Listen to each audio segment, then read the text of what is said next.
March 24th, 2004. Right. And if you would, sir, we're at the Atlanta History Center. Yes. Sir, would you give us your name? My name is Jim Thrash.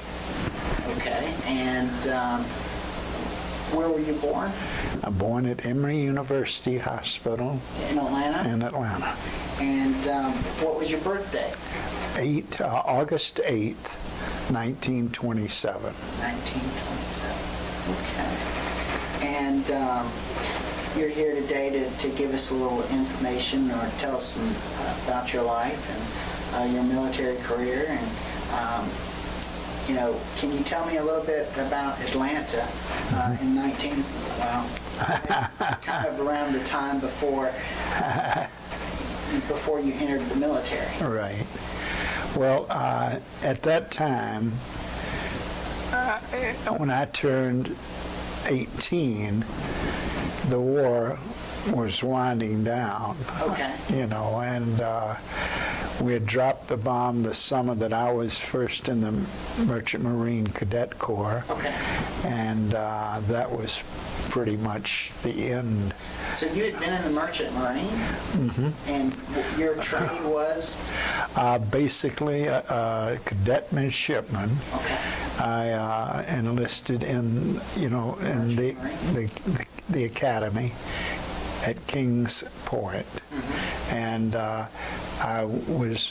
did the basic training at Pass Christian, Mississippi, and went to sea for about 9 months on a T2 tanker, which was the SS Black River. Oh, okay. And was assistant to the skipper as a navigational, Did you enjoy that work? Oh, very much. Did you really? Very much. I tried to find some old charts because you'd requested that, and I couldn't come up with them. That's okay. We moved a lot, and everything like that. And so... Were you married at this age? So you're about 18 years old, and it's about 1945. 45. This is after World War II.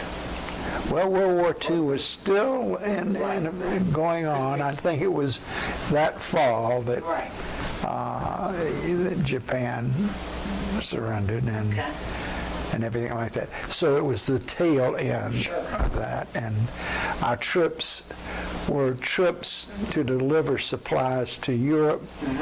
And the first one was to Le Havre, France. And basically, it was cottonseed oil that we were taking, and the place was bombed out. Oh, really? And we had to discharge into little tankers, and everything like that. And it was really, truly an education, because at that time, Le Havre was a port of disembarkation. Right. And the troops that really had fought with Patton and gone, all the way, were coming home. I understand. Tell me a little bit about, at that time, were you in the military?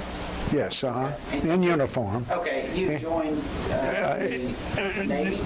No, it was the United States Merchant Marine Academy. Academy, okay. Which is, a division of the U.S. Navy. Sure. I believe that's correct. Sure. And everything like that. So what we were doing is we were at sea getting the hands-on, experience and everything, destined to go back to Kings Point, New York for 2 years of academic study. Sure. And this type of thing. I elected to switch to the NROTC.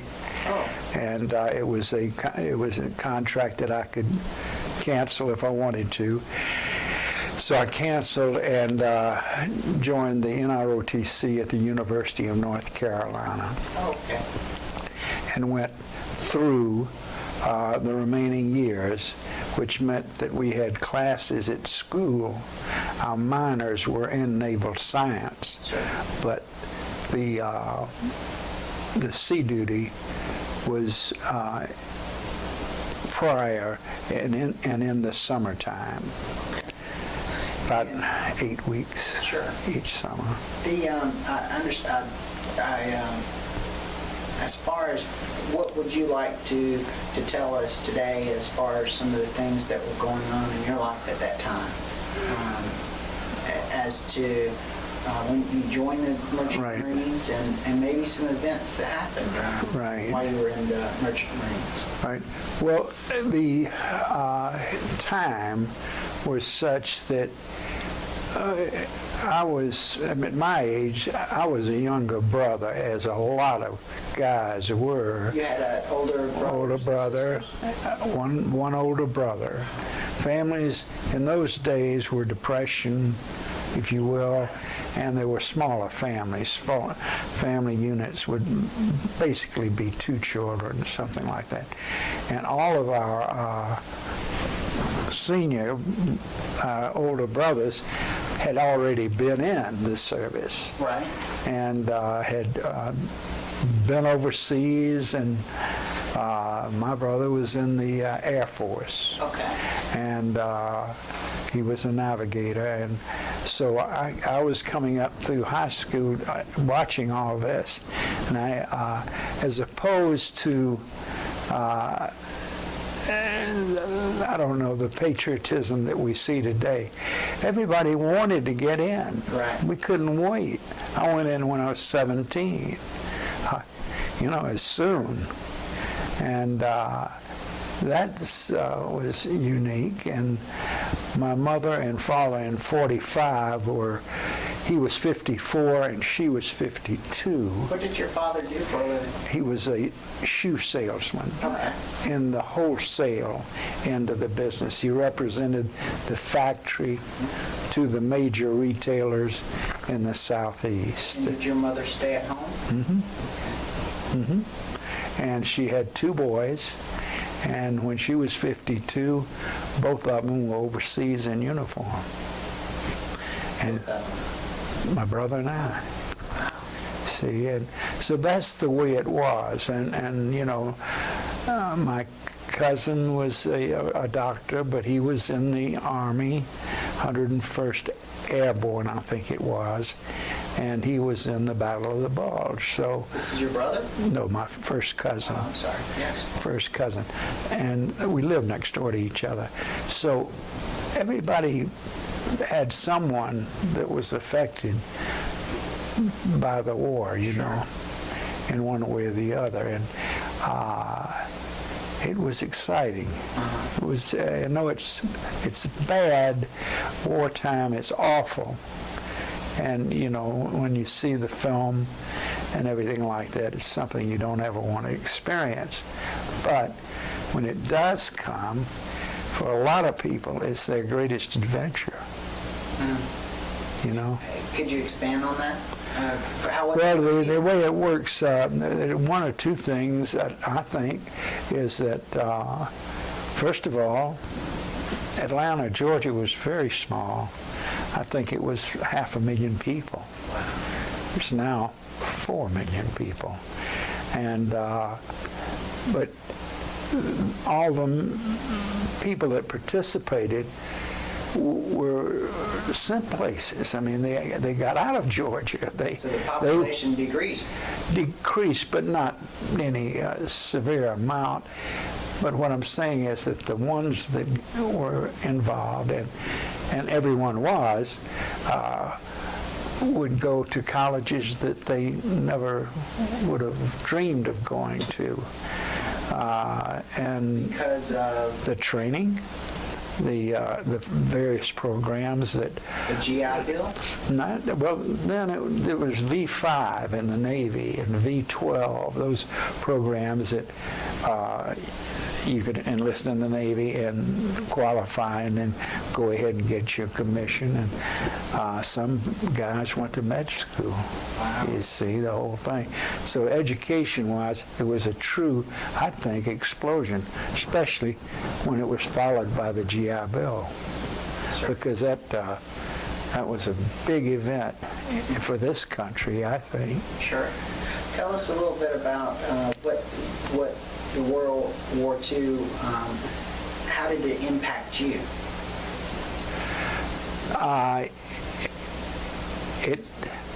It was I want to say a good impact. Anytime you can take a 17-year-old and get him out of his family unit and station with, people that are not only instructive, intelligent, but they are more interested in your character also and everything like that, I think is a fabulous experience. The change that I had previous to that was I was in high school, a public high school here in Atlanta, Boys High School. What was the name of it? Boys High School. Okay. And where was that located? That was located on 10th Street, right adjacent to Piedmont Park. Okay. It's now Grady. Right. Grady High School, right? But to go and, be trained in a military way. Probably exciting. It was excellent, very interesting and everything like that. So I say, how did it impact my life? My first trip was, as I said, to Le Havre, and then we went up the Seine River to Rouen, and from there I got to Paris. So you got to see a lot of places. Then on the way back, we came back and loaded up again, only to go to North Africa, Casablanca, and then we went down to Trinidad, and then to Rio de Janeiro. What year were you in Casablanca? What year I was in Casablanca? I'd say late 45, early 46. And what did you all go to Casablanca for? What were you taking? Delivering. One more time. What type of materials? On that trip, I really don't remember. I really don't. It could have most likely have been oil. Oh, okay. We discharged there at Algiers, basically. Mm-hmm. And was this for the military that was over there? For whatever use that they wanted to put it to. But you were working in a sense for, or delivering things for the United States, for the military. Oh, yeah. Military. Yeah. It was all a function of supplying the troops and whatever the needs were. Right. Is that? So this was enjoyable. How long did it take you to go across the Atlantic? Good question. I think it was about, I'd say maybe 2 weeks. 2 weeks. Now, a ship like a 2-2 tanker averages 15 knots an hour. And so they do 360 miles a day. Wow. So, we came out of Houston and went up and took the Great Circle, North Circle route. And as I remembered, it was about 2 weeks. Could have been less, 11, 12 days. Were you ever any really bad weather? You bet. You bet. North Atlantic is incredible when the storm is calm because the waves never stop. And They never stop. does it get frightening, or do you feel pretty confident in the? I got very sick. You get seasick if you're not accustomed to it. And the skipper, I worked with him and everything like that, so he made me come up, had me brought up to the bridge and I just the rolling of the ship, I just leaned against the bulkhead and slid to the floor, It was something, and it lasted until we got to Le Havre. Right. And when I got off the ship in Le Havre, the motion kept moving. Wow. And everything like that. But after that, I was okay. While you were in the Merchant Marines, what were some of the good experiences that you had there, as far as things that really came out or stick out in your mind as things of enjoyment, or times you might have had with friends, or? Oh, well, we had a lot good times. What I remember most is going to Paris. What was it like then? It was winter. I can't say it was winter. It was November, and Paris is cold. And this is 1945. 45. And I stayed in a hotel there, and I remember how cold the tile was in the bathroom. No heat. See? Yeah. I mean, it's just the way it was. What about remnants from World War II? Was there any? They for some great reason, Hitler chose not to bomb Paris. Wow. Didn't touch it. And so it's there just the way it was, in 1900. Today it is. Well, Maybe. During that time in Paris, how were the people when they were? Oh, they were very. This was the first period, and I'd say I think Hitler invaded Paris in the summer 41, and this was 45, so they had 5 years of German occupation. Right. And this particular trip that we made, where we went from Le Havre up to Rouen, was on the Seine River, and it was so picturesque because it winds through Normandy. Right.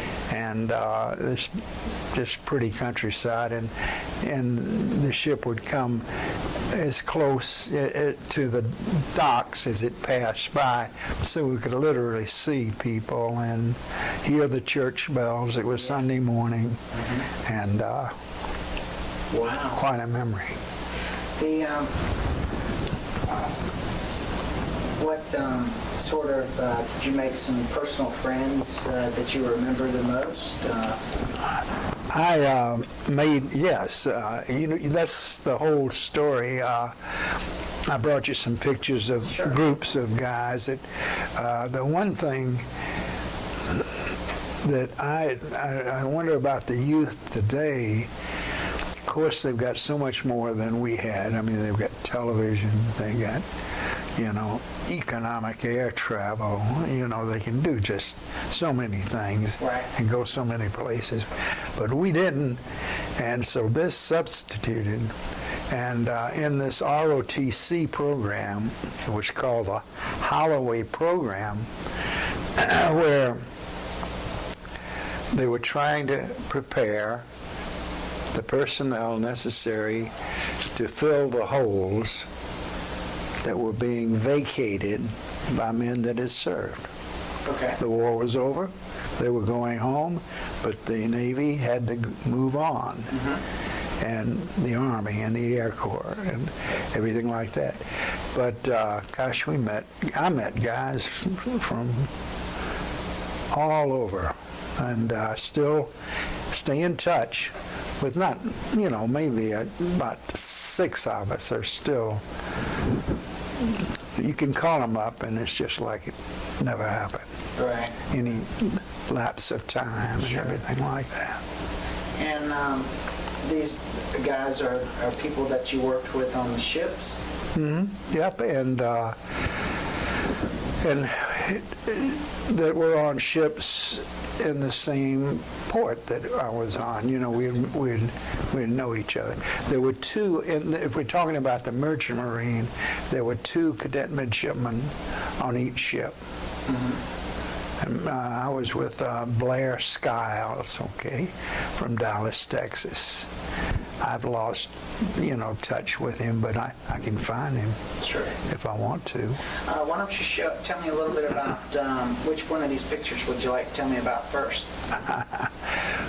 Well, this. You can hold it up. I'll get it on. Well, this precede. This is the first one. Wow. This is this. These are just. This is part of the alphabet here in the group that were aboard the Oregon City in the summer of '46. And we went to the Caribbean. Do you remember the names of those gentlemen? I can remember right now. Start at the top. Well, it's been 60 years, you know. Which one of those gentlemen were one of your friends? Well, in the middle, top row, is Pete Robinson, who's in Nashville, Tennessee. He was a stockbroker for his whole career. Next to him is Jack Sheffield, who unfortunately has left and gone. Down here in the front row right is Tommy Tolles, who is I'd say a builder here in Atlanta, has constructed, you know, apartments and has been very good at what he does. The other men, I need some help on. Okay. You know what I mean? Yes, sir. Why don't you tell me a little bit about that? This was probably the best. Now this is before this other picture. This is when we were in ROTC in school at Chapel Hill. Okay. And this is the group that were aboard the USS Princeton, which aircraft carrier, and it sailed from San Francisco to Honolulu, and gave us our first glimpse of Hawaii. And it was great, very much. What was Hawaii like at that time? You see, this is before your jet airplanes. Right. This is before Henry Kaiser. I mean, he was a shipbuilder, but he hadn't, you know, he had, I think, the vision that with, you know, jet air, that Hawaii is just going to be a natural resort area. Right. And but at that time, the only hotel on Waikiki was the Royal Hawaiian. And the Disney twins. Walt Disney had two girls, and they were staying there. So that kind of piqued our interest a little bit. Did you meet them? No. They had them wrapped up a little bit. Yeah, I saw a glimpse of them in the lobby. But we were there and ashore, and about 6 of us had one bedroom suite.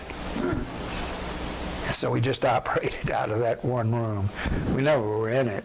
Right. We were always out, you know, seeing things and everything. When you were in the Merchant Marines at that time, did you make a pretty good paycheck?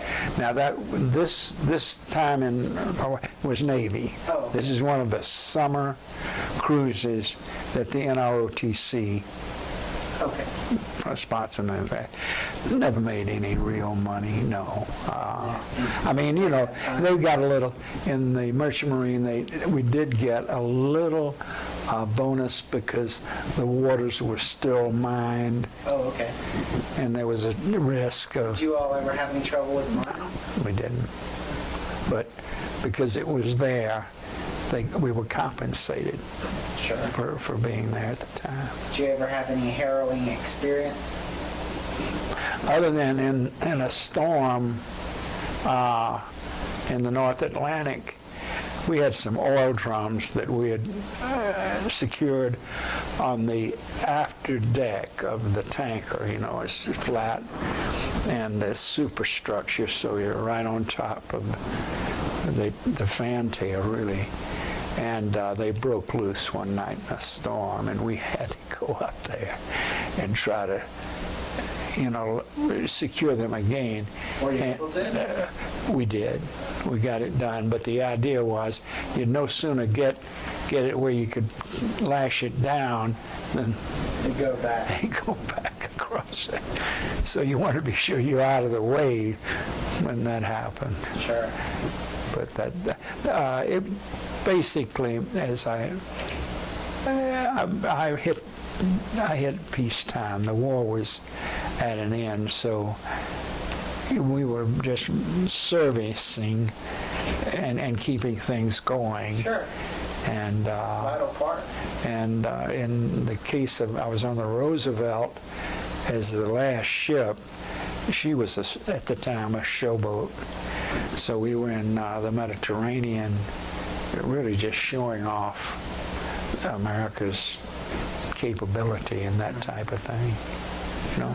Interesting. So The can you kind of describe at that time? Where were you when Hiroshima was or Nagasaki? Do you remember that? when here to Japan, yeah, I was at Pass Christian. I think that happened on August. I'm going to guess. I'm going to say it's August 10th that it happened, and I had checked in down there in June, and it was where? Pass Christian, Mississippi. Okay. It was one of the with San Mateo, California. And Kings Point, New York. Those were the three training places that the Merchant Marine used. And yeah, I remember some of the men were so much brighter. One especially, he says, they've been able to split the atom, you know. You know, and so that happened, and that's when, you know, things began to head toward the Missouri, where they all signed the, you know, treaty and everything. During that time, or actually, how did you actually hear about the bomb? Word of mouth. It just came, you know, a radio man would, you know, it just spread like wildfire. Right. We didn't have television then. Right. We didn't have radio. Radio. So, you know. So, about, you want to tell me a little bit about Europe as far as after the war, things that you might have seen? Did you see prisoners of war? Did you see bombed out buildings? Oh, yes. The aftermaths, really, of World War II. Well, the harbor was really hit. And as I remember, Rouen, we went there to discharge this cottonseed oil, as I remember it, but I had to leave, so I hopped the train for Paris, and so I don't have much knowledge there, but yeah, there's plenty of destruction, things like that. And I said to myself at the time, I said, how in the world are they going to put this thing back together? You know, Le Havre was so flattened and everything like that. And by gosh, they did. They really, the French really got that place cleaned up in no time. What was your sense as far as Europe being able to mend themselves or from World War II? Do you remember as far as was it still a very sore subject, or was it something that that they were making their amends with, or were they exhilarated? I think exhilaration would be they were truly very happy with Americans. Very happy with Americans. Very happy. And you know, as the troops would come into towns, the towns would just come out and greet them, you know, this type of thing. You've seen it and everything like that. So, no, there was none of this negativism. We all had one purpose, and that was to free Europe and also the East. And everybody was behind it. Everybody. Not like today. Was the the time period when you were in it, it sounds to me like you were having a good time as far as the career you had already started with the Merchant Marine. So things were happening for you. At that time, I guess also a lot of people were getting education. Oh boy, yeah. So there was really a nice skip in general over the United States at that time. So it was really a good time to be in, right? Oh, I thought it was an excellent time. Right. And Excellent time. And what do you remember? What was it like here in Atlanta for people? Were people happy and growth occurring? In my experience, I didn't have many friends that we lost in the war. It just so happened that the people that I grew up with and went to school with and their brothers, which were ahead of them, all came home. And we lost very few. And so there was not any mourning, so to speak. And I remember everybody coming back wanting to make up for the years. Some of them lost as much as 4 or 5 years. You know, they went in 40. My brother went in 41, and he was not released until I think 45 or 6. So he was anxious to finish his college education and get started, and as was everyone else. And people, I remember it being a period where they would, the entrepreneurship, after being in the Navy and Army and Air Force, where you always were moving as a group, they wanted to become individuals and Interesting.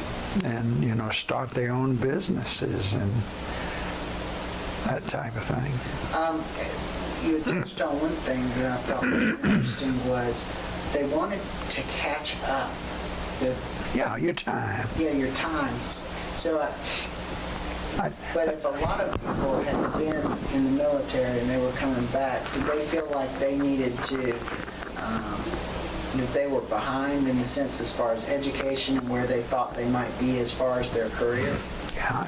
Is that what you're referring to? Sure. In other words, they invested their time, a lot of them their lives, right, and everything like that. But it's get on with their families and that type of thing. And then I'm not a person that studies the numbers, but the baby boom, all that started,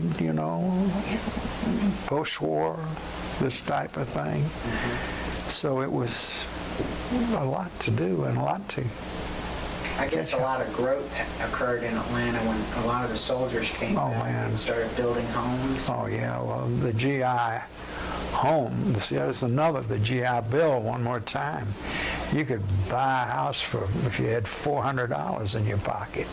I mean, a 3-bedroom, 2-bath home, and they are all still here in Atlanta. They're knocking them down nowadays to put up mansions, but in those days, the GI Bill was just... Was it hard when soldiers came back to find jobs or to gain employment? I imagine. A lot of them went back to school because, they had been in the war when they were 20. Well, draft age was 18. So they had still to catch up in school, and that's what happened to a lot of them. The others that were coming back, jobs were okay. I mean, that was no problem. No problem. I didn't finish up until 1952, serving 3 years in the Navy to pay for the college education and everything like that. But in 52, boy, if you'd, done your service, if you got your college degree, and you wanted to go to work, man, there were jobs.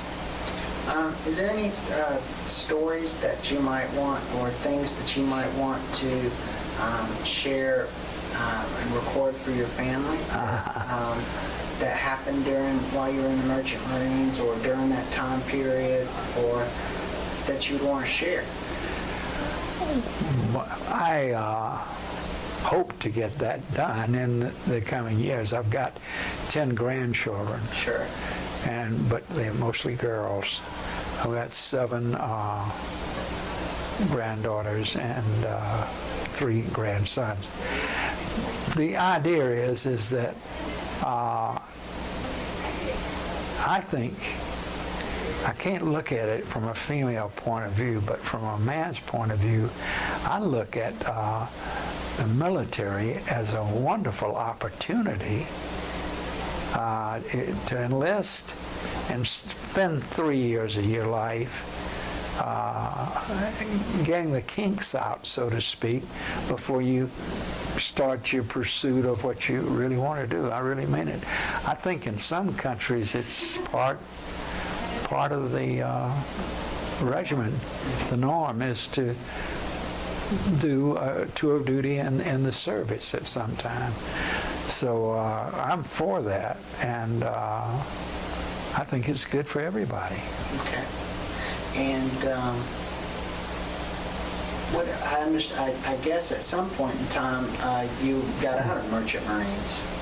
Well, as I said, I had been in about a year, and of the year, 3 months were on basic training, and the other 9 were at sea. And that at that time, the war was over. Mm-hmm. Yet the draft was still there. In other words, when I resigned from the Merchant Marine, I was 1A in the Army. I mean, I was 20 years old. So, you know, you have to make your moves, and I chose to join the ROTC program at Chapel Hill, and that was it. And then, so after that, so you did, what happened after the Navy ROTC in school? What did you do after that? I got out of the Navy, came home to Atlanta, and as always, your friends are either a little bit ahead of you or something like that. And one friend of mine told me about a job with Life magazine. Oh. And it was open and everything like that, and I went down and applied for it. Now, it was not writing. It has nothing to do with photography. It was actually the advertising, merchandising part of the magazine business. Right. And so I got that job. So that was really your first job away from the military. Away from the military, yeah. And fabulous company. Time Incorporated at that time in Sure. in the early 50s. Was that here in Atlanta? The job was, yes, but you know, there in Rockefeller Plaza in New York. Wow. And is there anything else you'd like to share? I really, I don't know. I didn't prepare other than I knew you were going to. I hoped that this is enough. Oh, certainly, absolutely. And everything like that. Absolutely. Because one thing is that people sometimes say they don't want any part of the service. They don't want to go over and get killed, anything like that. There's so many ways to be in the service and serve your country and not get shot at, you know. Mm-hmm. And one of the better ones is the Navy, U.S. Navy, because you're on a battleship or you're on a carrier, and unless they, you know, just out-target you, it's a pretty secure existence, and you see the world. Right. And I encourage people that are able, men or women, to spend 3 years of their life, because in the long run, it's just a drop in the bucket, Right, true, you know? true. So that's it. All right. Okay. Well, we sure appreciate you coming here today. Oh, thank you for asking me. Absolutely. And we'll keep this information if we could get Sure. some photocopies. Oh, yeah. Well, you can have these. Okay. I'm going to go ahead and You stop can- it here.